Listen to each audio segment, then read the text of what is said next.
Hello, thank you for joining with me. I freaking love you. I freaking love you. Uh-oh, my dog is barking at the window. All right, well, thank you for joining with me. We're in A Course in Miracles workbook for students, but I am going to start. My little thingy fell off. Who knows where it is? Maybe somebody will find it that needs it. So, like me later. Sorry, that's terrible. Whoever needs it will find it. Chapter 10, I was thinking it was in my backpack. I actually carry a backpack to and from work. Hey. Chapter 10, The Idols of Sickness. Paragraph 2, this is the introduction. God created nothing besides you, and nothing beside you exists, for you are part of him.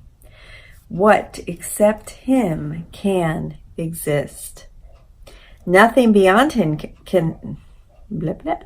Nothing beyond him can happen because nothing except him is real.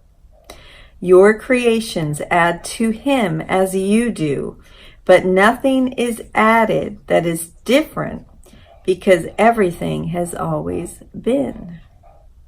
What can upset you except the ephemeral? And how can the ephemeral be real if you are God's only creation and he created you eternal? Your holy mind establishes everything that happens to you. Every response you make to everything you perceive is up to you, because your mind determines your perception of it. This is Chapter 10, The Idols of Sickness, Paragraph 2 on page 181.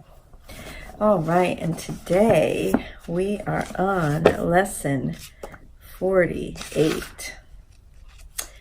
I just have to say, Lesson 47 is one of my favorite lessons, as is Lesson 48. But before we go there, I'm going to say a few prayers that I printed out from A Course in Miracles.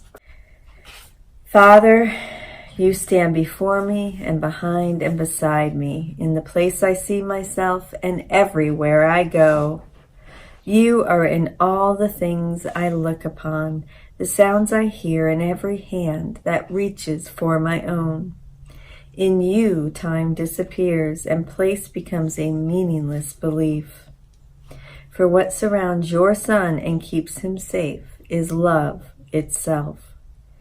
There is no source but this, and nothing is that does not share its holiness, that stands beyond your one creation or without the love which holds all things within itself. Father, your Son is like yourself. We come to you in your own name today to be at peace within your everlasting love. The healer's prayer is this: let me know this brother as I know myself. The kingdom is perfectly united and perfectly protected, and the ego will not prevail against it. Amen.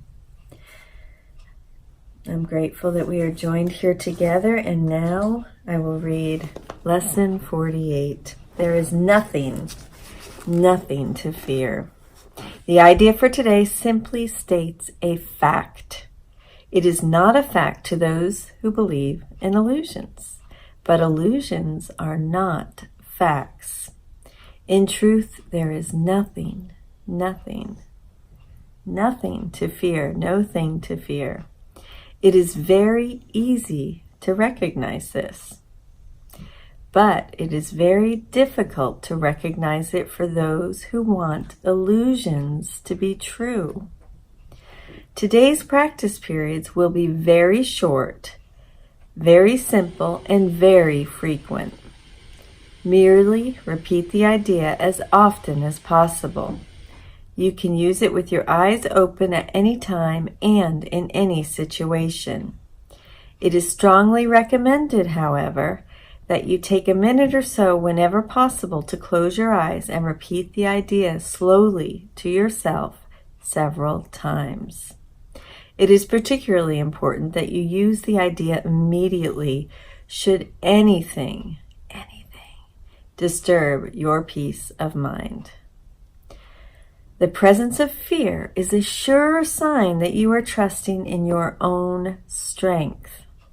The awareness that there is nothing to fear shows that somewhere in your mind, though not necessarily in a place you recognize as yet, you have remembered God and let His strength take the place of your weakness.